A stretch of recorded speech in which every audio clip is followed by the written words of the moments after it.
খয়েরপুর আসনে খয়েরপুরের যে 11 নং আসন রয়েছে সেখানে যে নির্বাচন প্রক্রিয়া চলছে সেই বিষয়টা আপনাদের সামনে আমরা তুলে ধরার চেষ্টা করব। আপনারা দেখতে পাচ্ছেন খয়েরপুরের একটি নির্বাচনী কেন্দ্র, ভোট গ্রহণ কেন্দ্র, সেখানে কিন্তু নির্বাচন প্রক্রিয়া চলছে সার্বিকভাবেই নির্বিঘ্নে ভোট চলছে বলে জানা গেছে। মূলত 5 খয়েরপুর বিধানসভা কেন্দ্রের পশ্চিম চাম্পামোড়া গ্রাম পঞ্চায়েতের এই ভোট গ্রহণ প্রক্রিয়ার চিত্র আপনারা সরাসরি দেখছেন রাইজিং ত্রিপুরা পর্দায়, যেখানে জনসাধারণ কিন্তু শান্তিপূর্ণভাবেই ভোট গ্রহণ প্রক্রিয়ায় অংশগ্রহণ করছেন বলে জানা গেছে এবং সেই চিত্রটাই আপনাদের কিন্তু আমরা সরাসরি তুলে ধরার চেষ্টা করছি। সেটা বটকাঠাল সিনিয়র বেসিক স্কুলের যে ভোট কেন্দ্র রয়েছে সেই ভোট কেন্দ্রে কিন্তু প্রবীণ নাগরিক থেকে শুরু করে প্রত্যেকে কিন্তু শান্তিপূর্ণভাবে সে ভোট গ্রহণ প্রক্রিয়ায় অংশগ্রহণ করছেন এবং সেই চিত্রটাই আপনাদের সামনে আমরা তুলে ধরার চেষ্টা করছি।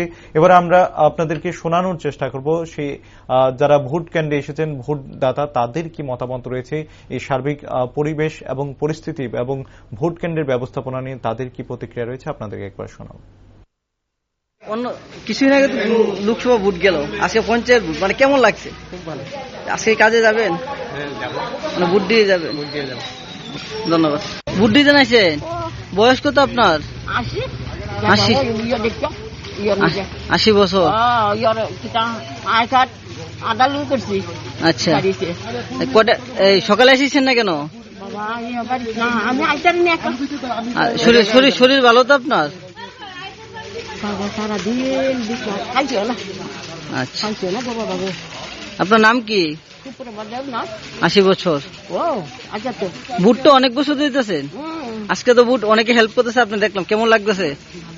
আচ্ছা, ভোটের সার্বিক পরিস্থিতি নিয়ে বল্লাখা এলাকায় কি করবেন? আজকে আমরা প্রথম দিকে ভালোই জনসংখ্যা হয়েছে, কিন্তু এখন একটু ধিমা বসছে, একটু অল্প লোক আইতেছে। এই অল্প কিছুক্ষণ আগে একটু বৃষ্টিপাত হয়েছে, তার জন্য একটু লোক সংখ্যা একটু কম হয়েছে। আশা করি আমাদের এলাকাতে খুব শান্তিপূর্ণভাবে ভোট হচ্ছে এবং হবে।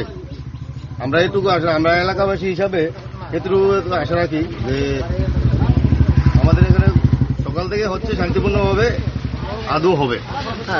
প্রার্থী এসেছিল? প্রার্থী এখনো আসেনি, প্রার্থী আসবে, প্রার্থী সব প্রার্থীরই আসবে, সব প্রার্থীরই আসবে। এলাকার জনগণের কি মেসেজ থাকবে যে এলাকাবাসী হিসাবে এখনো যারা আসছেন? এলাকাবাসীর আমার পক্ষ থেকে এলাকার বাসীর উদ্দেশ্যে মেসেজ থাকবে যে আপনারা সার্বিক উন্নয়নের দিকে নজর রেখে